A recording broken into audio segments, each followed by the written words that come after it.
The following program is rated M for a mature audience. It contains violence.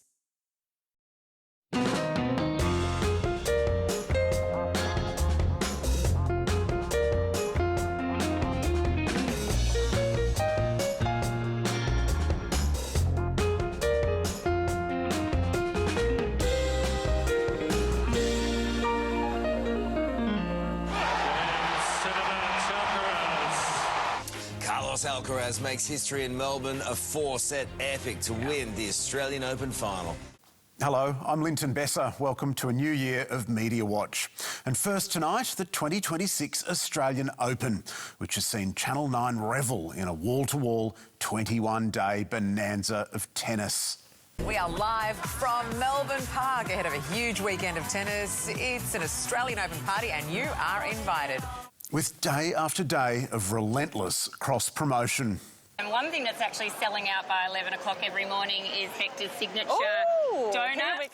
Also rushing the net, Melbourne's 171-year-old paper of record, The Age, which has served up at least 168 articles during the tournament and splashing the Open across page one no fewer than 13 times. It turned the much-loved CBD gossip column into Open Season, a frenzy of tennis chatter complete with the Australian Open logo, and replaced its prestigious Saturday magazine with a supplement that looked like Good Weekend and read like Good Weekend, but was only brought to you by Good Weekend. And which included replicas of the magazine's most loved features, like the shopping page with AO sponsors, watches and T-shirts, and the back page quiz, which, yes, was focused on our favourite pastime. While The Age's stablemate, the Australian Financial Review, was enjoying a tipple with one of the Australian Open sponsors. Mix a sprinkling of founders, CEOs, Channel 9 personalities and the Australian Financial Review editors. Dress them in Ralph Lauren before whisking them to the prestige lifestyle brand's elegant Ivy League-themed pavilion at Melbourne Park. And what do you get? Gout? The elegant story featured people leisurely reading an AFR Life and Leisure lift-out, which just happened to be also dedicated to the tennis. From time to time, Ralph Lauren has also sponsored The Age's tennis blog, which, meanwhile, offers you this little button whisking you straight to Nine's streaming service, Stan. Serve and volley. There's no denying the Australian Open is a massive event. And to give credit where it's due, Nine's newspapers have published plenty of genuine and critical stories about the Open, like these. But could there be another reason for Nine's orgy of tennis? Say, for example, the $425 million the company has agreed to pay for the rights to broadcast across its platforms 5 years of the Australian Open. At the time, the Fin itself helpfully explained that major sport events are one of the few types of programming that continue to attract large live TV audiences. And while the vast majority of The Age's coverage has not been sponsored, the paper has only very rarely carried disclosures in its news reporting like this of its conflict of interest. While in the sports pages, this disclosure also served as a promotion. Oh, and just on conflicts of interest, special mention must go to Nine's summer radio correspondent, 3AW's Shane McInnes, who probed Tennis Australia's head of innovation as to its latest innovations. This year, the AO is teaming up with Shake Shack. You know, we're a highly creative organisation. Which 3AW's man at the tennis, in fact, knows better than most. Because in addition to working for Nine Entertainment, Shane McInnes also happens to work as an in-house presenter, announcer and host for none other than Tennis Australia. How very convivial. 3AW also looked to Shane to ask the head of Tennis Australia about rumours he was being poached by a rival organisation. There was a lot of speculation of that before the event, and I've told everyone I'm not fielding it. I completely understand that. I can understand, though, if they did reach out, I can understand why. Although on this occasion, he decided to let his audience in on the joke. I'll be up front, I do a bit of work with Tennis Australia during the Australian Open, but it has long been one of my favourite events. I have no doubt, Shane. A spokesperson for Nine insisted the expansive coverage of the tennis was not about promoting its live broadcast. Our newsrooms reflect the huge interest in the Australian Open. Editorial is not sponsored, and advertising is clearly labelled, and it is factually incorrect to suggest coverage is a conflict of interest. Not everyone is persuaded, however, including in the Age newsroom. We still do negative stories about queues, etc. So it's not like we become actual propagandists for AO. But the sheer volume of coverage more than makes up for it. Whole thing is just so gross. With Nine openly boasting of its cross-platform ecosystem, helping it grow in line with the Australian Open, another Age journalist put it like this. There's no moral outrage here, there's just resignation. This is how the business runs now. We're a magazine produced by Tennis Australia boss Craig Tiley. Oof. It is easy, of course, for us to get up on our high horse about this blurring of news and promotion. But while the ABC is a taxpayer-funded public broadcaster, Nine is most definitely not. And it is fighting to survive in a ferociously competitive global market. The line between commercial imperative and editorial independence is, however, getting ever thinner at Nine, and if its newsrooms aren't careful, it may well fade away altogether, along with their hard-fought reputations. Now we turn to the fraying of America's social compact, with deadly results. Intensive care nurse Alex Pretty was wrestled to the ground and shot numerous times. Anger and violence then spilling onto the streets. 8 days ago, America's masked paramilitary shot nurse Alex Pretty no fewer than 10 times as he lay pinned on a Minneapolis street. Within hours, US border security officials were explaining the killing like this. An individual approached U.S. Border Patrol officers with a 9mm semi-automatic handgun. An agent fired defensive shots. When you perpetuate violence against a government because of ideological reasons and for reasons to resist and perpetuate violence, that is the definition of domestic terrorism. This looks like a situation where an individual wanted to do maximum damage and massacre law enforcement.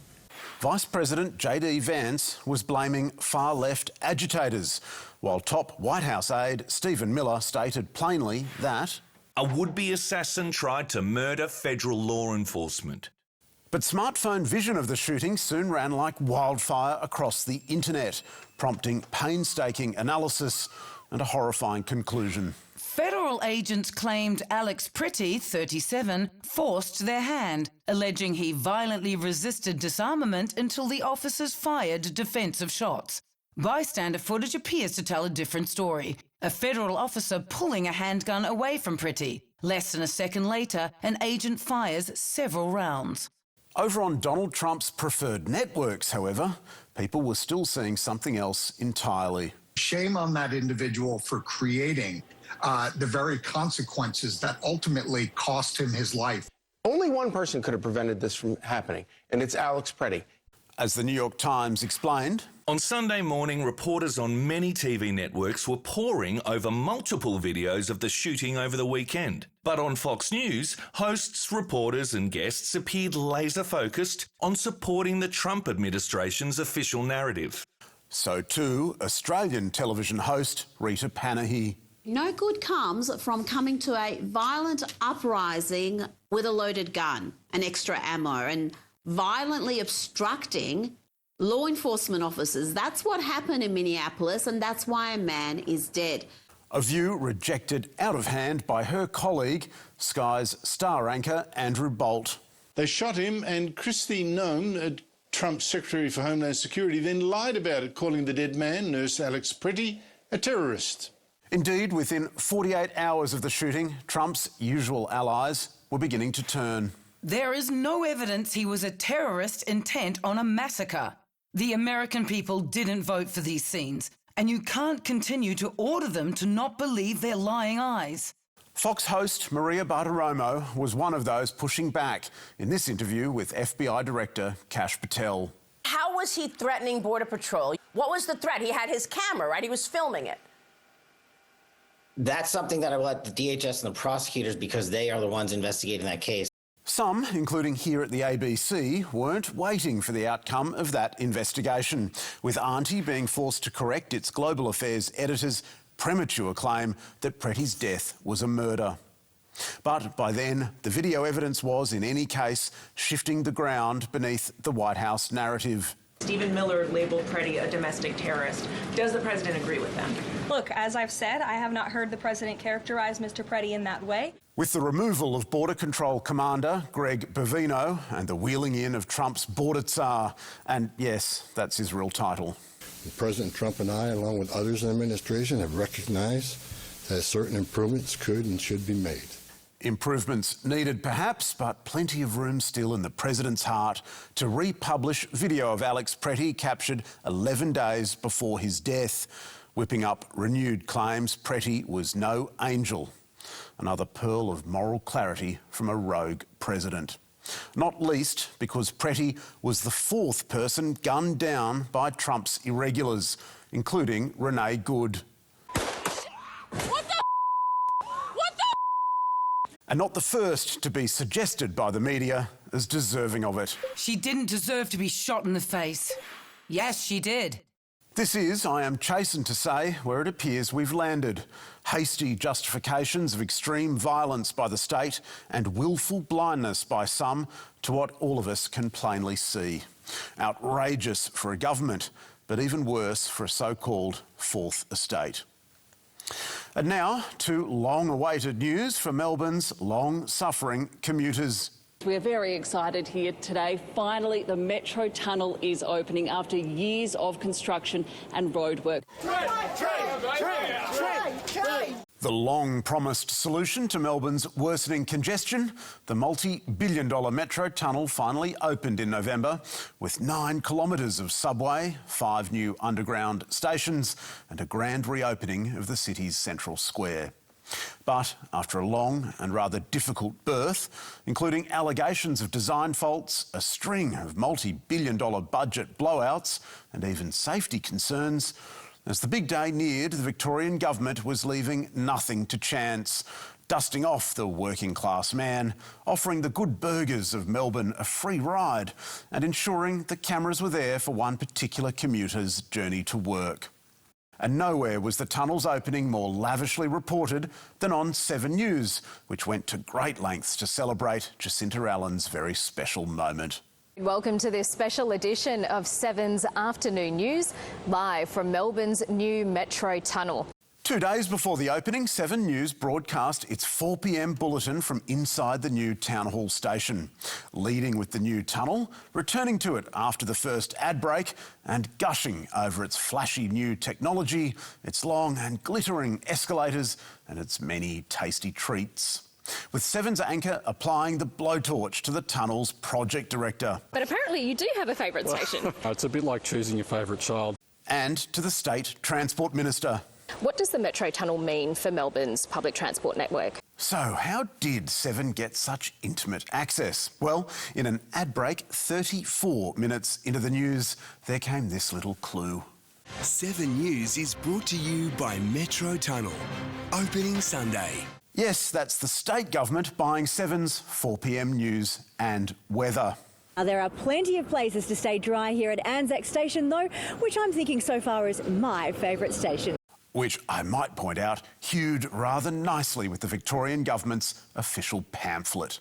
The distinctive timber canopy is 85 metres long, designed to blend into the leafy surrounds. And this cross on sunrise on the day of the tunnel opening was actually a sponsored segment, according to internal memos to staff. Not that 7's viewers were any the wiser. Victoria's Transport Minister told us she makes no apologies for this rather sweet arrangement. And after we asked 7 what on earth it was smoking when it thought this was a good idea, though not in so many words, a spokesperson assured us it was always going to report the tunnel's opening and...